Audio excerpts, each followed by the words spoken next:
le général Paul Onsarès qui m'a parlé à Bobdenard. Mais il s'agit dit à Bobdenard qu'il y a un tartampion, que ce type veut faire un reportage sur lui. Est-ce que Bobdenard est au courant que Bobdenard appelle si possible Paul Onsarès? Gilbert Bourgeot, Henri Thomas, Saïd Mustapha Madjou, Mogonga. Une seule et même personne se cache derrière ces noms, Robert Denard, dit Bob. Il est le plus connu des mercenaires français. Il a traversé les époques, les continents et les conflits. En Afrique, Bob Denard fut l'un des acteurs les plus bouillants de la guerre froide.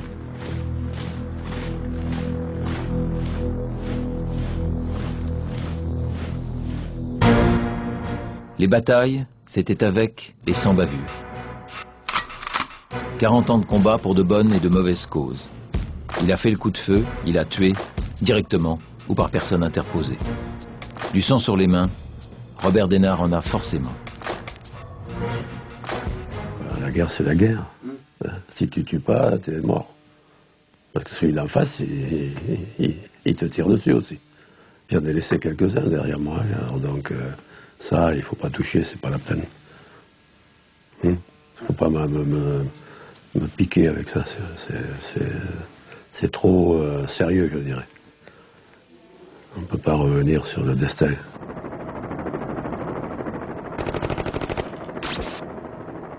Nous ne sommes pas des bêtes de guerre, nous sommes des hommes conscients, capables de défendre des idées et de mettre notre peau au bout de ces idées. Défendre des idées, d'accord, mais lesquelles?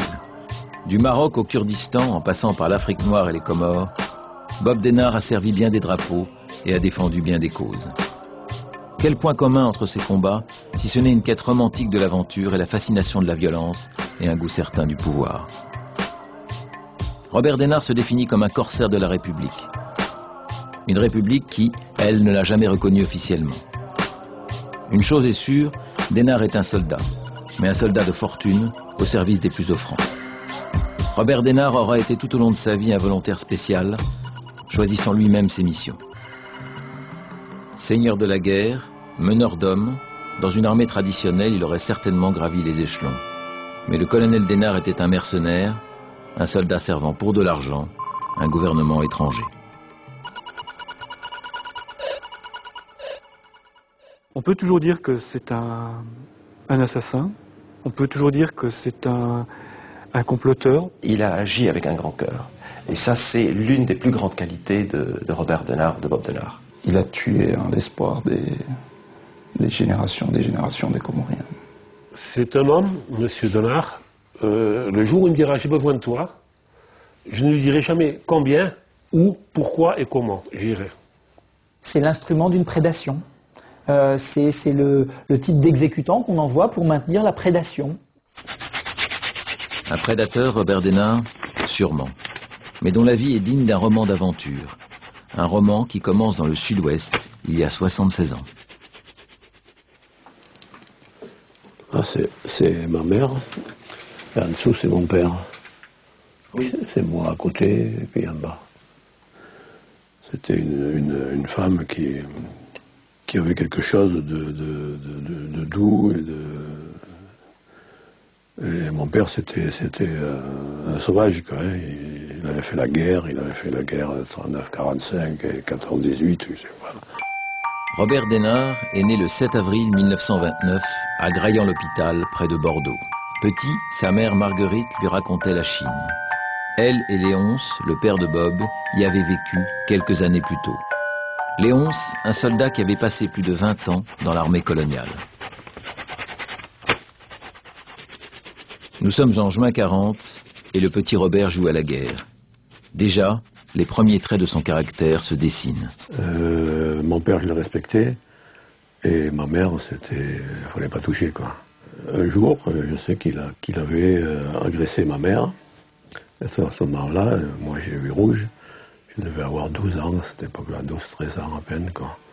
Et je savais ce que c'était qu'un fusil, je l'ai embraché, j'ai tiré un coup en l'air, j'ai remis une cartouche, et je lui ai dit, si tu touches une fois ma mère, je te tue. Et mon père s'est mis à genoux et il m'a demandé pardon. Pourtant, malgré ces rapports difficiles, Robert Denard veut suivre les traces de son père et s'engager.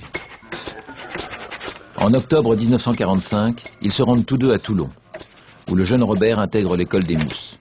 3 ans plus tard, il embarque direction l'Indochine, où il combattra comme fusilier marin le Viet Minh d'Ho Chi Minh. Et là, même s'il fait l'Indochine, il n'est pas dans les troupes aéroportées, il n'est pas dans les unités qui ont participé à des combats très durs. C'est un soldat, un quartier-maître de seconde classe, qui est plutôt mal noté, qui réussit à se faire mal voir, à se faire mal noter. Bon, finalement, et au bout de ces années d'engagement, ni lui ni la marine n'ont envie de reconduire l'expérience et il s'en va. Il a quitté l'armée à un moment donné où je voulais avoir ma liberté, quoi. Mais tout en restant dans le système, quoi. Sur le bateau qui le ramène à la vie civile, Robert Denard n'a plus d'avenir. En feuilletant le journal L'Aurore, il découvre la photo de Tony de Saint-Paul, mercenaire français au Katanga, cette région sécessionniste du sud du Congo. Les récits de cet aventurier combattant le fascinent. Il ira lui aussi combattre en Afrique. Mais à Nice, au bureau de recrutement des volontaires pour le Katanga, on le refoule lorsqu'il présente ses états de service. Son rêve s'écroule. L'Asie ne lui sourit pas, l'Afrique se dérobe à lui. Qu'à cela ne tienne, il rejoindra les combattants katangais par ses propres moyens. Et son histoire débute sur un coup de dé, sur un coup de hasard. Un recruteur belge qui confond son grade de quartier-maître de seconde classe avec celui de sous-lieutenant. Il est recruté, il devient lieutenant, sans autre légitimité que d'être un blanc parmi des noirs, finalement. Alors, je voudrais vous parler de cette période katangaise qui a été riche, qui a été le début de la formation, parce que je suis arrivé en bas de l'échelle et j'en suis ressorti en haut. C'était là le grand démarrage. Lui, il était vraiment passionné. Moi, je suis rentré là-dedans simplement pour me sortir de la merde. Hein. J'étais carrément rendu à zéro. Arrivé là-bas, dans un pays que je ne connaissais pas, sans rien du tout, sans argent, sans rien du tout. Et il a fallu que je m'emploie à être mercenaire. Nous sommes en 1961 et Bob Denard est en Afrique. Il défend sur le terrain les intérêts de Moïse Tshombe, jeune homme d'affaires surnommé Tiroir-Caisse, qui s'est autoproclamé chef de l'État sécessionniste katangais. Dès leur première rencontre, après quelques mois de campagne, Tshombe est fasciné par Denard. Il lui confie le commandement d'un groupe mobile. À 32 ans, Bob Denard a désormais toutes les cartes en main pour se forger un destin.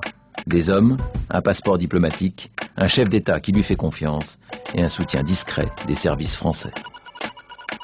En gros, le Katanga, c'est la région la plus riche du Congo belge à l'époque. C'est une région qui est placée sous le contrôle de plusieurs compagnies minières, en particulier l'UMHK, l'Union minière du Haut-Katanga, qui sont à l'époque coloniale belge, des États dans l'État, hein, qui sont des puissances politiques, économiques, diplomatiques extrêmement importantes. C'est un pays immense où rien n'est organisé. Il y a quelques troupes disponibles, vaguement encadrées par des mercenaires européens et puis quelques anciens officiers belges. Mais bon, on voit bien que ça va très mal. Le désordre au Katanga pouvait s'étendre à d'autres pays d'Afrique. Et il fallait remettre de l'ordre au Katanga. Voilà. Et le général de Gaulle estimait qu'il fallait éviter qu'il y ait du désordre en Afrique. Voilà. C'est que le jeune Tshombe et ses chiens de guerre entendent barrer la route du Sud aux forces de Patrice Lumumba, le charismatique président de la jeune République du Congo. Un président en qui les puissances occidentales voient un communiste, une créature de Moscou.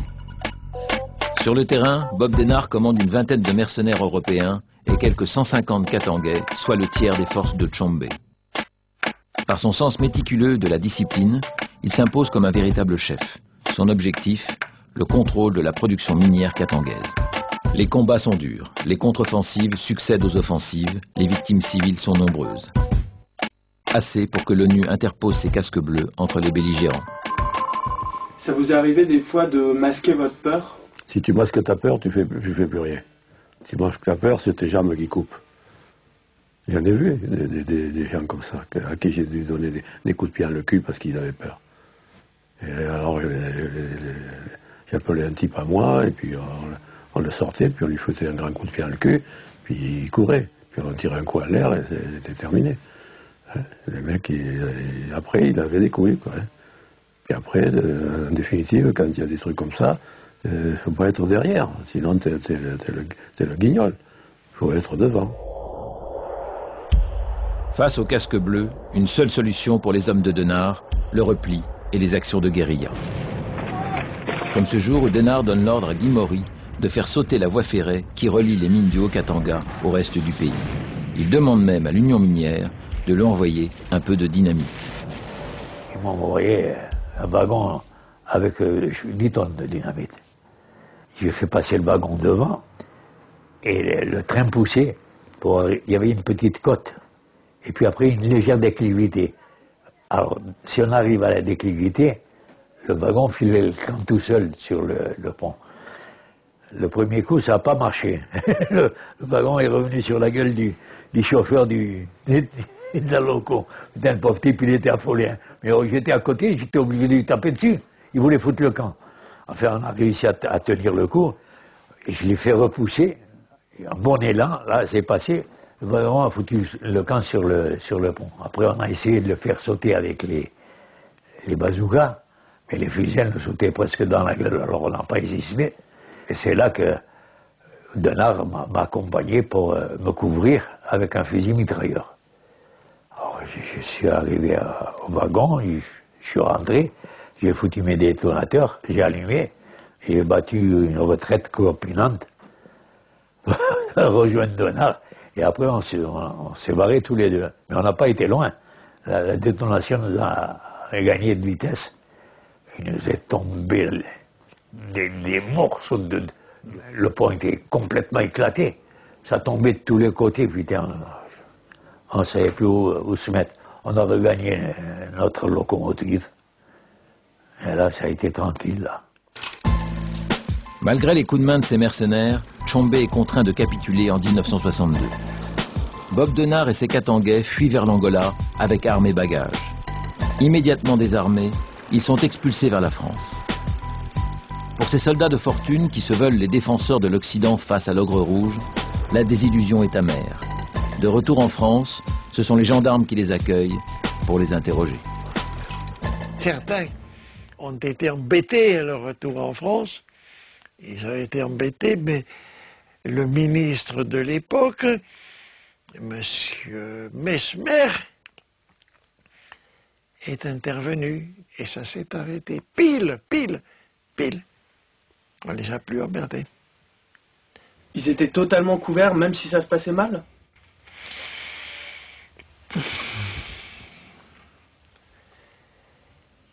On ne prévoit pas que ça se passe mal. Les services français savaient très bien ce que Bob était en train de préparer ou ce qu'il faisait. Et puis une bonne partie de ces opérations a été quand même, je dirais, aidée, subventionnée même par les services français, surtout à l'époque avec les réseaux Focard. Jacques Focard, animateur et tête pensante des réseaux France-Afrique. De Charles de Gaulle à François Mitterrand, cet homme de l'ombre incarnera la politique paternaliste de la France envers ses anciennes colonies africaines. Et pour maintenir sous cloche le précaré africain, Focard n'hésitera pas à s'appuyer sur des hommes comme Bob Denard.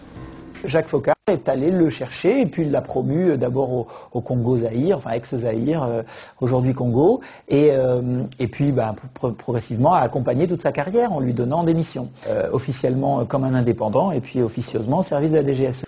Je ne faisais pas les choses sans leur dire ce que j'allais faire ou sans leur dire, moi, quand il y avait quelque chose que je devais faire, j'allais les voir. C'était pas la peine d'essayer qu'il y ait des écoutes ou un truc comme ça.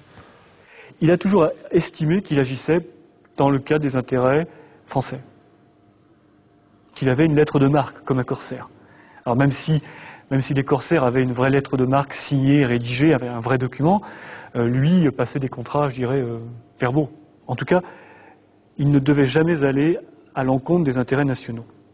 Donc, d'où cette fameuse notion de feu vert, feu orange. Mais jamais, et je crois qu'il est sincère lorsqu'il le dit, jamais il est intervenu en ayant le feu rouge.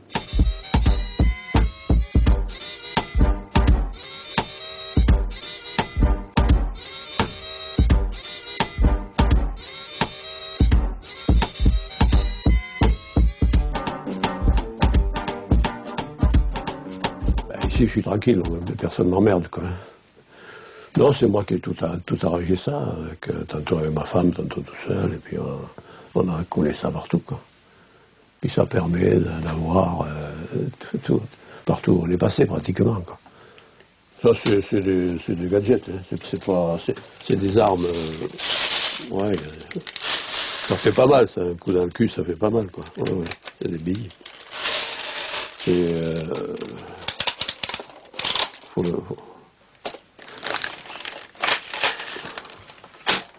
Ouais, ça marche. Ça marche, mais il n'est pas rempli, là. Il y en a un peu dedans, mais il n'est pas rempli. Ça, quand je m'emmerde, je tire dehors, quoi, derrière la maison.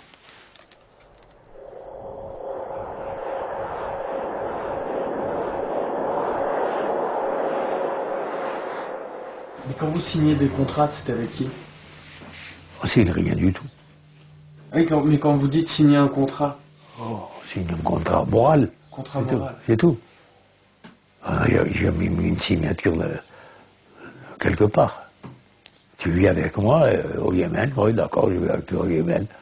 Tu touches 100 par mois, $1000, ça va. Au revoir. 1963. Les anciens du Katanga s'ennuient ferme à Paris. Ils rêvent d'actions d'éclat et d'horizons lointains. Certains pensent au Laos, d'autres se voient déjà à Haïti. Ce sera le Yémen. Le royaume yéménite est depuis peu le théâtre d'une guerre civile opposant loyalistes et communistes.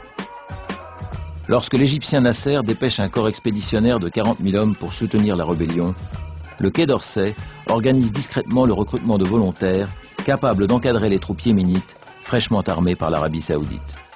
Bob Denard, le chef de meute, réunit 17 chiens de guerre qui embarquent à l'aéroport de Nice. Officiellement, cette joyeuse troupe part pour un safari dans le désert. Les autorités laissent s'envoler ces fiers chasseurs en détournant pudiquement les yeux. Alors on y a été, mais avec des Lienfield et des mortiers de 81 avec 4 obus chacun, on ne pourrait pas faire grand-chose. Hein. On était mal armés, mais vraiment une catastrophe.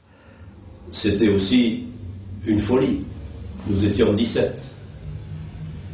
17 contre 40 000 Égyptiens, avec des tribus aux 3/4 sauvages. Mais nous nous sommes fait apprécier, nous nous sommes fait aimer. La preuve, puisque l'opération du Yémen, même après moi, a duré 7 ans.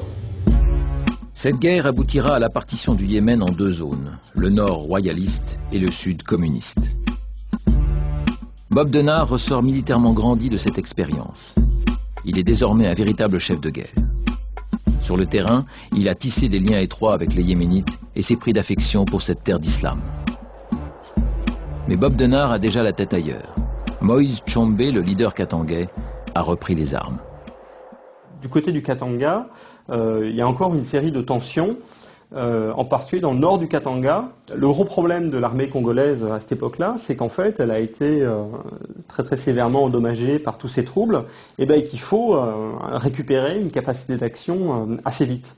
Et c'est pour ça que les mercenaires vont être réutilisés rapidement. Le SDES, le service de contre-espionnage français, était-il au courant des projets de Denard? L'a-t-il soutenu? A priori non. Mais une chose est sûre, dans la fameuse piscine, siège des services français, tout le monde sait ce que prépare l'affreux Bob. Quant à déterminer précisément qui, dans ces eaux troubles, tire les ficelles ou porte le chapeau, c'est une autre histoire. Avant de repartir pour le Katanga, Bob Denard procède à un recrutement massif. Dans ce milieu, tout est histoire de relationnel. Les hommes chargés de la sélection passent par les petites annonces. Cherche jeune homme physiquement solide et prêt d'aventure pour découvrir le monde. Denard reçoit 2000 réponses. Les entretiens d'embauche s'organisent dans des hôtels et des cafés de la capitale. Vous voulez, le travail qui est le plus difficile, c'est trouver ces hommes. Donc c'est pas comme une société où vous envoyez un CV. C'est toujours, si vous voulez, par relationnel. Donc des gens donc, qui venaient, qui étaient intéressés. La plupart du temps, c'est quand même des jeunes qui aiment également l'aventure et qui adoptent donc l'esprit de Bob Denard. Qu'est-ce que vous recherchez comme genre de personne? C'est d'avoir des couilles. S'il n'en a pas, il vaut mieux qu'il s'en aille. Mais non, jusqu'à présent, je n'ai pas à me plaindre. Les types que j'ai eu avec moi, ils en avaient. Bob est venu me chercher. Dans votre boucherie? Dans ma boucherie. Je venais d'acheter ma viande, putain. Il y avait mes quartiers de bœuf qui étaient sur la table là. J'ai juste rentré dans la glacière et j'avais un servant. Hein, et je lui ai remis les clés et j'ai foutu le camp. Il a surnommé en fait un peu donc son équipe, c'est avec un slogan, c'est Orbs Patria Nostra, c'est-à-dire le monde est notre patrie. Et pour, si vous voulez, ce slogan, c'est le fait donc d'appartenir à une supraculture, je dirais, qui est celle, la culture, si vous voulez, donc de Bob Denard, c'est que le monde est en quelque sorte leur pays, leur patrie. Lorsque Bob Denard arrive au Katanga, il est à la tête de 170 mercenaires qu'il déploie dans tout le pays. Dans la presse belge, on les surnomme les affreux. Parce qu'après quelques semaines de brousse, ces fiers guerriers avaient l'air de tueurs sans foi ni loi, pas rasés, balafrés, affublés de tenues disparates. Il y avait quand même quelques drôles de gabarits dans notre troupe, des types qui faisaient une démonstration de pistolets à droite, à gauche, des cheveux longs, des tenues à la con, quoi. Alors, bien sûr, ceux-là, c'était vraiment des affreux. Mais le plus affreux de tous, c'était pas Bob Denard. Ah non. Bob, il est resté toujours très correct, les militaires. On n'a jamais fait des fantaisies. Depuis son quartier général, l'impeccable Bob coordonne les opérations de ses différents groupes, mais ne parvient pas à rétablir l'ordre dans le pays. Et dans ce climat de guerre et de tentation, les affreux sont difficilement contrôlables. Moi, j'ai été accusé par l'ONU, j'ai eu ma tête mise à prix par l'ONU pour génocide, mais j'estime que c'est tout à fait normal ce que j'ai fait. J'ai liquidé un village, mais ce village, il nous emmerdait, il tuait tous les types qui passaient. Alors, un jour, j'en ai eu plein le cul. J'ai pris le groupe, pendant 6 séparés en 2, j'ai fait fermer la forêt avec les jeeps, j'ai commencé sur la route à tout foutre en l'air. Les cases, les gens, on a tout liquidé. Mais putain, l'ONU a tressailli, là. Et il y avait combien de victimes? Hein? Il y avait combien de victimes dans ce village? Ah, j'en sais rien, on n'a pas réussi à les compter. Mais je vous garantis qu'il y a au moins 80% de la population du village y est restée. Hein, parce que quand ils fuyaient par la forêt, j'avais mes gus dans la forêt, moi, là-bas, qui les attendaient. Alors, il y a eu un beau massacre. Denard était dans le coup ou non, il n'était pas là. Moi, j'estime qu'on était en guerre. Hein. Ces types-là, ils nous tiraient dessus, ils tuaient tous les types qui passaient. Alors merde, ça ne pouvait plus durer.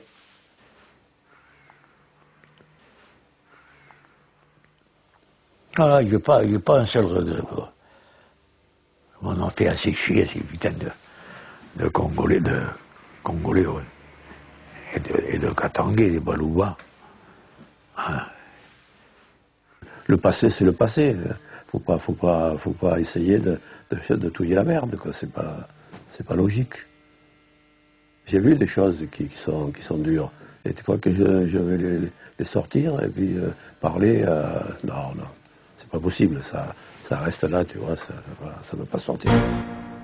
Alors, faut pas chercher.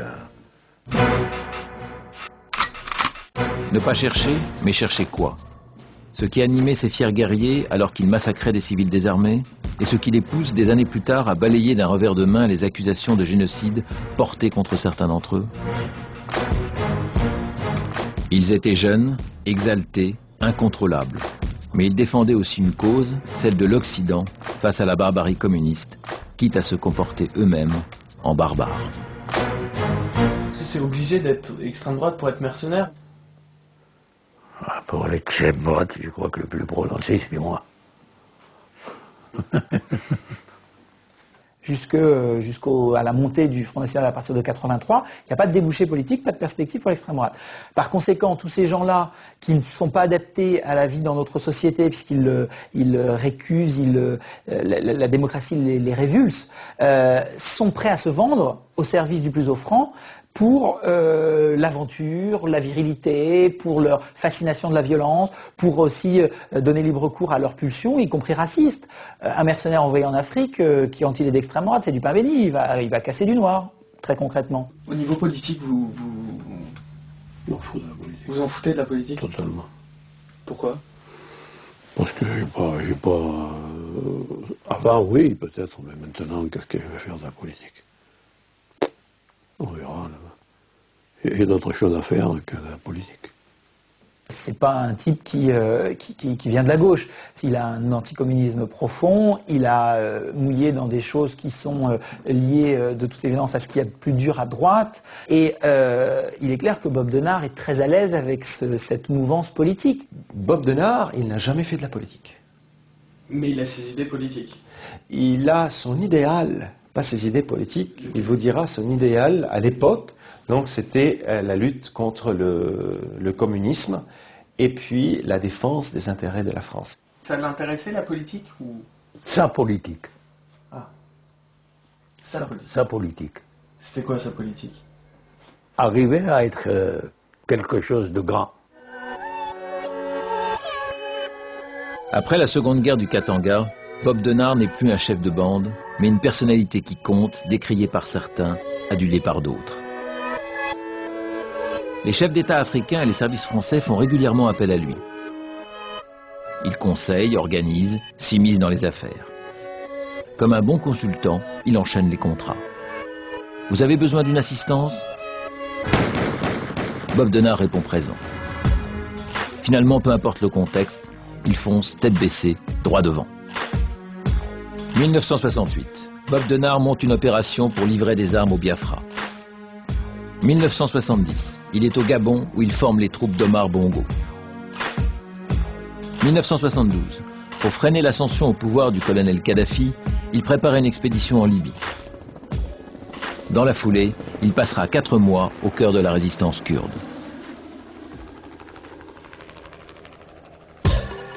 « 1975, il monte sa première opération visant les Comores. Il y reviendra, c'est sûr. Son échec le plus cuisant, il le subit en 1977 au Bénin. Lâché par les services français, Denard et ses hommes sont pris dans une embuscade. Ils s'échappent de justesse de Cotonou. Dans les traces de Bob Denard, des victoires et des défaites, des victimes et des complots. Mais le passé, c'est le passé, on oublie et on ne regrette rien. Autodidacte du mercenariat, Bob Denard aime le pouvoir. Il gagne en confiance, maîtrise son image et compose avec elle.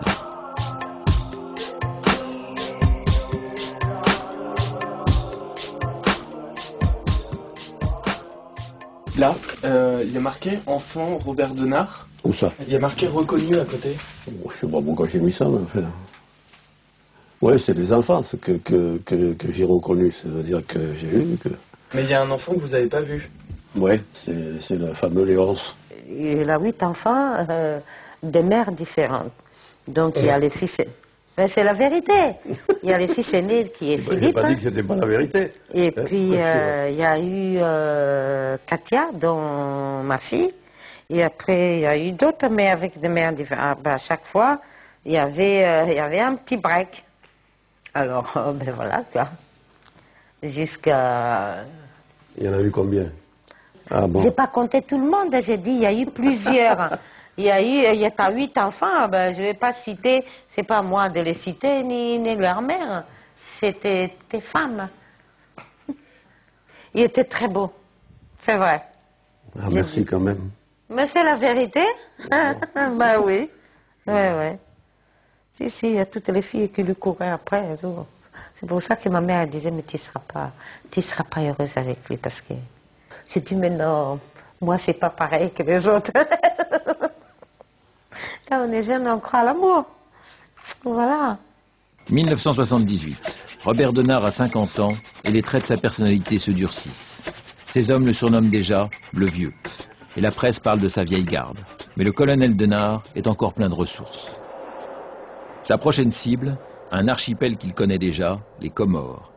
4 grandes îles, stratégiquement situées à l'entrée du canal du Mozambique. Colonie française jusqu'en 1975, 3 d'entre elles accèdent à l'indépendance par référendum. Seule l'île de Mayotte choisit de rester un département d'outre-mer. Un choix que conteste le président de la toute nouvelle République des Comores indépendantes, Ahmed Abdallah. Lors de sa première virée dans l'archipel, Bob Denard chasse le président Abdallah et le remplace par Ali Swahili, plus favorable à la France. Mais ce dernier impose un régime très dur qui gêne Paris. Ironie de l'histoire, lorsque Bob Denard retourne aux Comores, c'est pour défaire ce qu'il a fait 3 ans plus tôt. Il est 2 h du matin le 13 mai 1978. Sur le pont de l'Antinéa, un cargo de réforme, une 50aine d'hommes embarquent sur des Zodiacs et foncent à l'assaut des plages comoriennes. L'opération Atlantide a commencé. 2 heures plus tard, le président Ali Swahili est en prison. Ahmed Abdallah retrouve son siège. Il ne contestera plus jamais l'appartenance de Mayotte à la France. Bob Denard, lui, vient de trouver son Eldorado.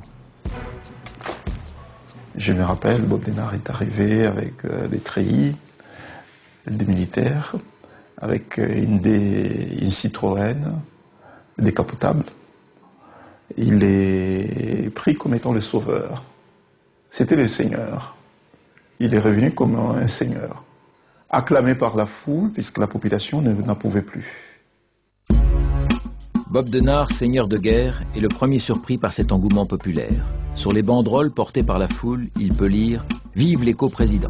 L'occasion est trop belle pour le mercenaire qui impose au président un contrat tacite. Abdallah présidera la toute nouvelle République islamique des Comores sous le contrôle de Denard. Un contrôle pudiquement rebaptisé « protection rapprochée ». Et pour l'assurer, il constitue une garde présidentielle, la GP, qui n'obéira qu'à lui. La garde tenait quand même le pays. D'abord, elle disposait à peu près 500 hommes disciplinés et bien équipés. En plus, elle disposait d'un encadrement qui était quand même, quoi qu'on en dise, de qualité et qui était bien organisé. Il y avait des officiers de renseignement, des officiers qui étaient comme dans toute unité, je dirais, traditionnelle, avec une mission précise et des moyens alloués à cette mission.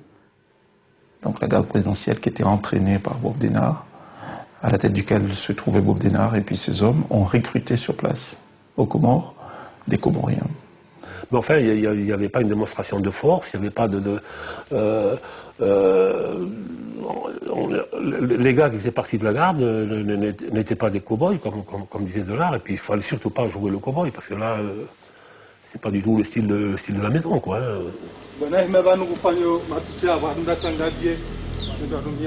Et elle a fière allure, la GP de Bob Denard. Mieux, elle impose une certaine stabilité politique au pays, quitte à agir de façon musclée. Mais Denard se découvre de nouvelles ambitions. Économiquement, les Comores dépendent de l'aide extérieure. Denard les rêve autosuffisantes. Pour y parvenir, il faut développer l'agriculture. Il construit une ferme test de 600 hectares. Et pour pallier le manque d'eau, il transforme le cratère d'un volcan en un pluvium. Et ça marche. Étape suivante, attirer les touristes et leurs devises. Le mercenaire se fait bâtisseur et les hôtels de luxe jaillissent de terre. Quand les Comores, à part la mer, et on ne s'y intéresse pas beaucoup, quand les Comores comme industrie, à part l'Ilang, qui ne se vend plus, à part la vanille, qui, heureusement, les paysans ont fait une bonne année, à part les girofles, mais il faudrait en bouffer des girofles pour pouvoir faire vivre le peuple comorien. L'idée de Denard, c'est de faire venir un ingénieur agronome, essayer d'adapter le plus de légumes et éventuellement de fruits possibles aux Comores pour pouvoir développer l'agriculture aux Comores, aussi bien l'agriculture que l'élevage d'ailleurs. Ils ont fait venir des bœufs d'Afrique du Sud, qu'ils ont croisés avec les élus locaux pour essayer d'améliorer la race, pour essayer de trouver de la viande, parce qu'il n'y avait rien quoi, à cette époque aux Comores. Un moment, Bob Denard et ses amis ont voulu humaniser, ont fait une tentative d'humaniser leur présence aux Comores et tout, en disant que, écoutez, nous avons acheté des parcelles de terrain, nous les avons transformées en zone de plantation, etc. Vous voyez, nous avons créé des fermes, nous faisons travailler des Comoriens et tout. Bon, vous voyez que notre présence ici n'est pas forcément négative, contrairement à ce que soutiennent les médias ou bien ce que soutiennent les opposants comoriens. Il y a un des paysans qui avait volé des graines de tomates. Je me rappelle bien, à l'époque, c'était 3 kilos de graines de tomates, c'était énorme. Donc on avait arrêté ce gars qui travaillait à la ferme et on l'avait mis en cellule. Le matin, Denard est arrivé, quand on lui a expliqué ce qui s'était passé, il nous a traité de tous les noms d'oiseaux, et nous a demandé de le relâcher et de lui donner les graines. On n'a pas compris, il nous a expliqué le pourquoi. Il dit ça ne se mange pas, s'il les a volés, c'est pour les planter. Alors, vous les lui laissez, et vous le libérez, et vous verrez qu'on trouvera des tomates partout aux Comores. Et ça a été le cas. Je pense qu'il est parvenu. Il est parvenu à faire croire aux gens que sa présence aux Comores, c'est pas seulement une présence militaire, mais c'est une présence humanitaire aussi. Présence militaire ou humanitaire, une chose est sûre, sur le plan diplomatique, Bob Denard est devenu incontournable. Les hommes d'État se succèdent aux Comores. Flatté de tant d'attention, le président Abdallah les accueille à bras ouverts. En 1986, c'est le premier ministre français de l'époque, Jacques Chirac, qui fait escale en ami. L'occasion de faire le point sur les relations franco-comoriennes. Mesdames, Messieurs, permettez-moi tout d'abord de vous dire, Monsieur le Président, combien j'ai été sensible à cet accueil si chaleureux, amical, que vous-même et le peuple comorien vous avez réservé, et combien je suis profondément touché. Je dis bien profondément touché par le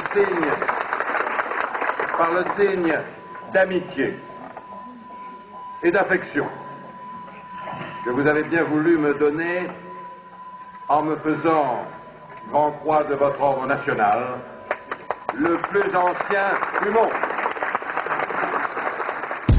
Aux côtés du Premier ministre, un homme discret, Jacques Foccart, celui qui dans l'ombre accompagne la carrière de Bob Denard depuis le Katanga. Un Bob Denard qui a troqué le treillis contre le costume plus présentable d'ambassadeur itinérant pour le développement des Comores. Il tisse des liens de plus en plus solides avec l'Afrique du Sud, version apartheid. L'armée sud-africaine a financé la garde dès 1978. Donc d'abord, ça a été des aides directes en équipement, armement, véhicules, uniformes. Et puis ensuite, il y a eu un programme financier qui a été mis en place avec un budget annuel. Donc les fonds étaient versés via la section sud-africaine de l'UNESCO, sur des comptes au Luxembourg. Les fonds faisaient fructifier pendant quelques temps, puis ensuite étaient rapatriés vers les Comores, où là, ils servaient à payer les soldes et tout ce qu'il fallait pour faire vivre la garde. Pour l'Afrique du Sud de l'époque, frappée d'embargo par l'ONU pour cause d'apartheid, cette coopération n'est pas désintéressée. Au début des années 80, les Comoriens autorisent Pretoria à installer une station d'écoute sur Grande Comore pour surveiller l'entrée du canal de Mozambique. Bob Denard, le faussaire, fournit en outre de faux passeports comoriens aux hommes d'affaires sud-africains. Les précieux sésames leur permettent de contourner l'embargo. Une escale aux Comores et le monde leur appartient. L'une des anecdotes, à mon avis, la plus significative, c'est l'achat d'armes en Chine communiste par les Sud-Africains pour le compte de Savimbi et de l'UNITA en Angola. Les Sud-Africains ont utilisé leur passeport comorien pour aller acheter des armes. Ils sont passés par les Comores, ils ont transité ensuite par Hong Kong et puis sont allés acheter l'équipement de à peu près 5000 hommes. Ça, je sais pas qu'est-ce qu'il y a là. Mais pourquoi là sur ce passeport vous vous appelez Martin? Ben ça c'est pour tromper l'ennemi ça. Il y en a quelques-uns comme ça. Ça c'est un vrai passeport ou un vrai faux passeport? C'est un vrai faux passeport. Martin. C'est pas Denard là. Oui ça c'est vieux.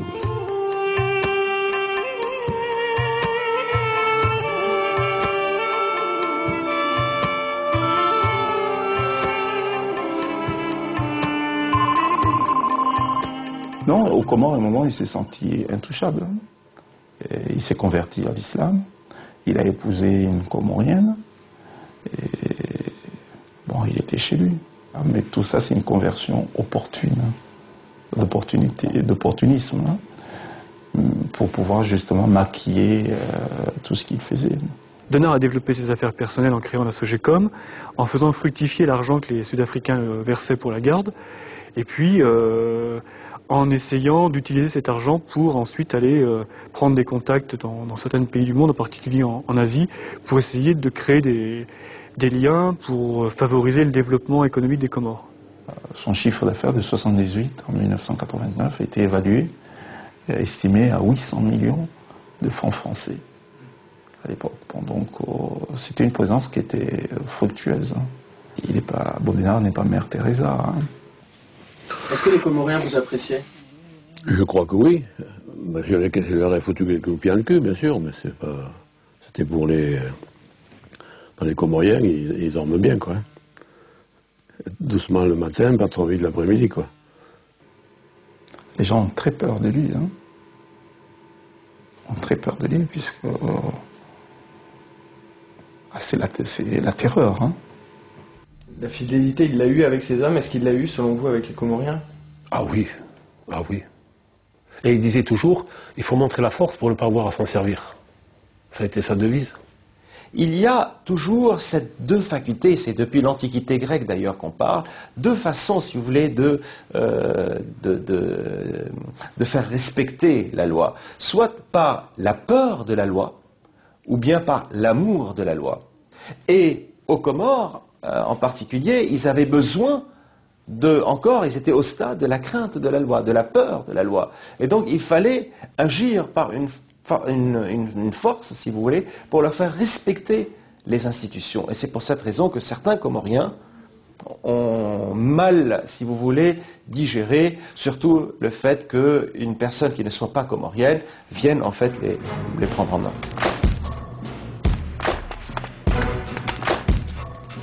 Montrer la force pour ne pas avoir à l'utiliser, un leitmotiv pour Bob Denard.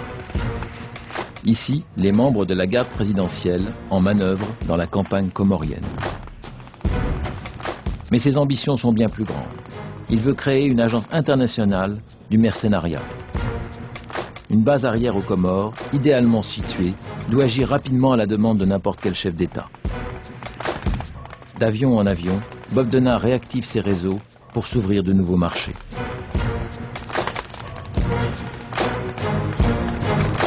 Mon objectif ne se fixe pas uniquement à Moroni, mais que votre présence à Moroni est pour moi un support effectif sur lequel je peux m'appuyer. Vous êtes compagnie à vos commandements.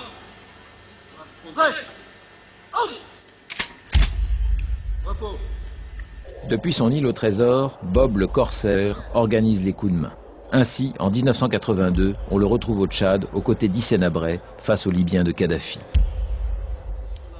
En 1989, la situation internationale change. Le mur de Berlin s'effondre, entraînant dans sa chute le bloc communiste. En Afrique du Sud, le régime de l'apartheid vit ses derniers jours. Pour Bob Denard, c'est son principal pourvoyeur de fonds qui disparaît. Sans soutien, sans argent, sans option de repli, Denard tente un coup de force contre le président Abdallah. Bob Denard ont préparé une forme de soulèvement des militaires, ou bien des gendarmes, pour faire un assaut à la présidence.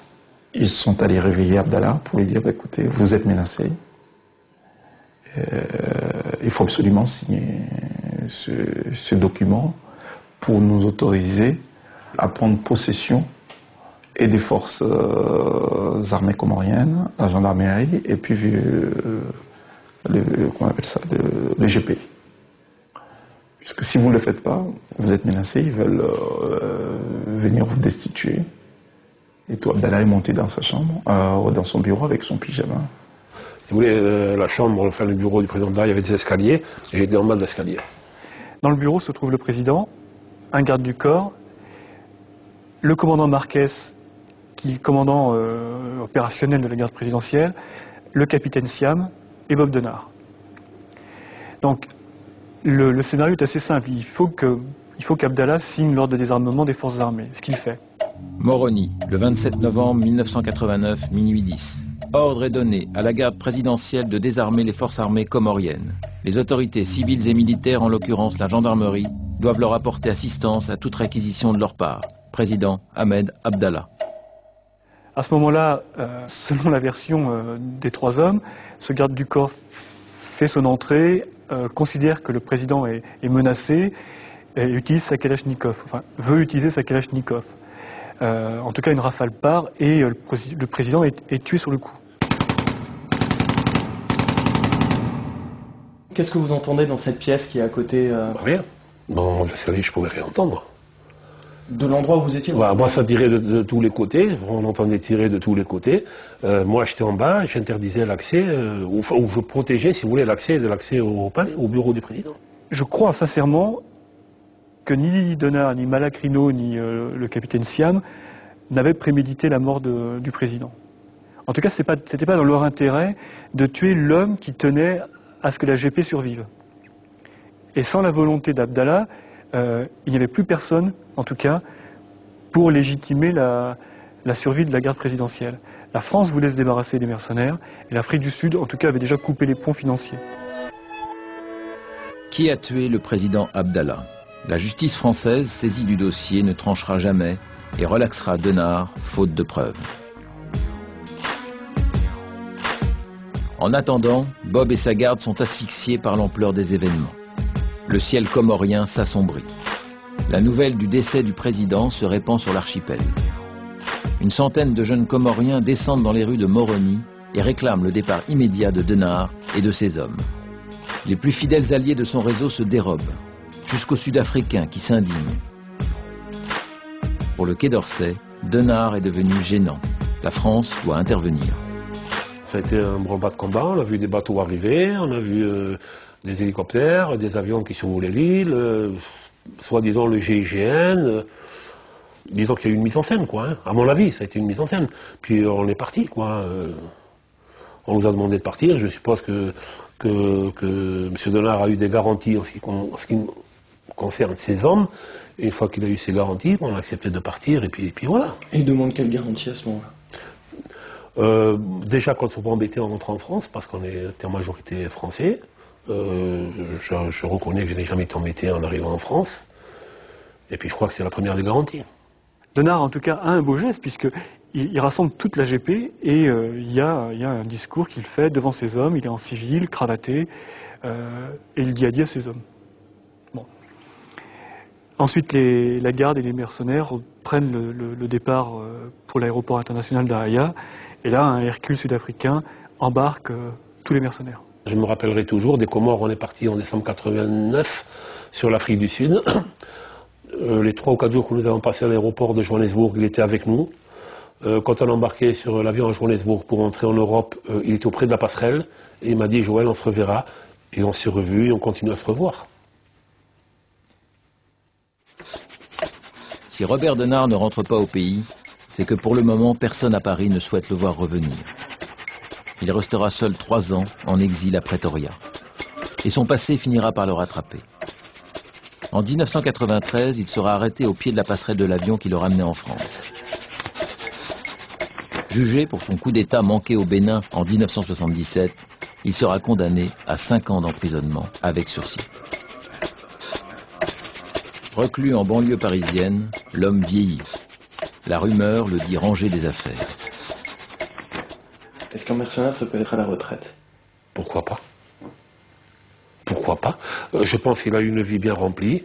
Comme je vous disais tout à l'heure, il a été jusqu'au bout de ses convictions.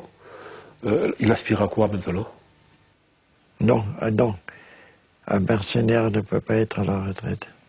Et il fait partie, si vous voulez, donc de ces personnes qui sont très actifs et qui ne veulent jamais se sentir inactifs ou avec une idée d'être à la retraite et ne rien faire.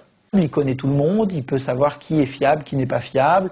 Il connaît aussi un certain nombre de chefs d'État africains qui lui font confiance, certainement. Bon, il est encore un personnage relativement incontournable. Si on me sollicitait, je dirais peut-être pas non, j'en sais rien. Je réfléchirais avant, parce que plus jeune, tu réfléchis pas, tu rentres dedans et puis tu continues. Alors, ou tu fais bien, ou tu fais une connerie, et puis tu l'assumes, ou tu récupères ce que tu as fait. Sur l'échiquier si complexe du monde, Robert Denard aura été un aventurier prêt à se lancer coûte que coûte dans toutes les batailles. Il était un pion aux mains de maîtres occultes, mais aussi un roi maître de son jeu. Il fut l'un des acteurs les plus sulfureux de la politique française en Afrique. Une politique qui n'hésita pas à soutenir des régimes insoutenables en hypothéquant l'avenir de tout un continent.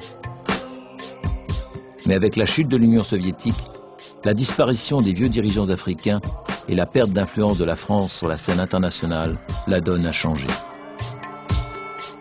En 1995, à 66 ans et contre toute logique, Bob Denard s'offre un baroud d'honneur. Il revient aux Comores avec une vingtaine de mercenaires sur le retour. Une aventure qui tourne court. Cette fois, Paris tape sur les doigts de son enfant terrible. Fin de partie pour le corsaire de la République. Au bout de 3 jours, il se rend à l'armée française. Il doit maintenant rendre des comptes à la justice, mais pourra-t-il le faire ?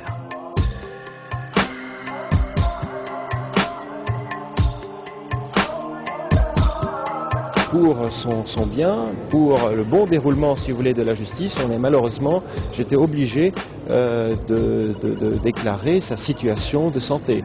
Il s'agit donc de la maladie d'Alzheimer, dont il est atteint donc depuis quelques années, et ce qui altère donc ses facultés mentales et ce qui l'empêche de pouvoir avoir un discours avec un discernement devant le tribunal.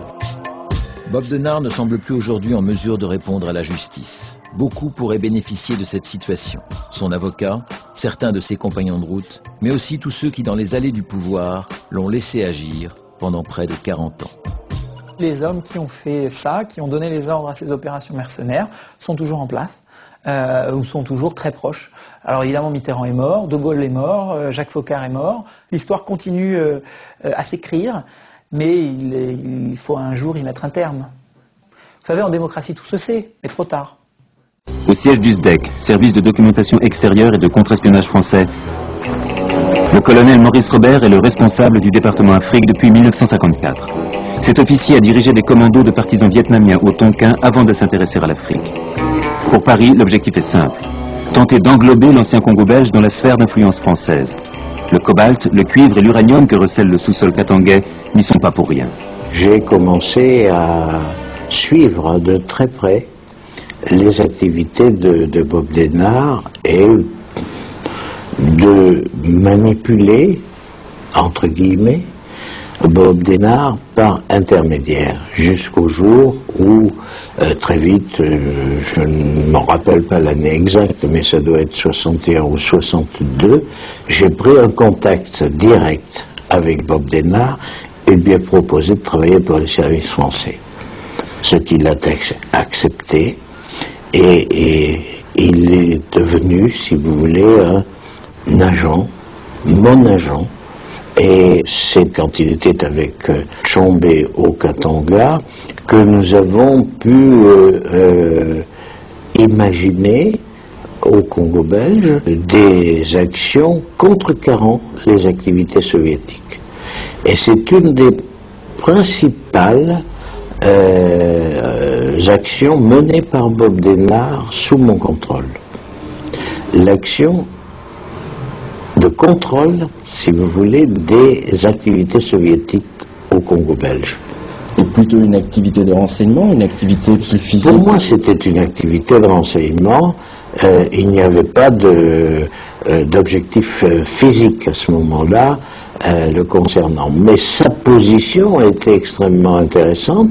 D'abord, je crois que là aussi je ne trahis pas de secret en disant que Bob Denard a toujours été anti-soviétique, anti-communiste, et que c'était par conséquent un terrain très favorable pour nous.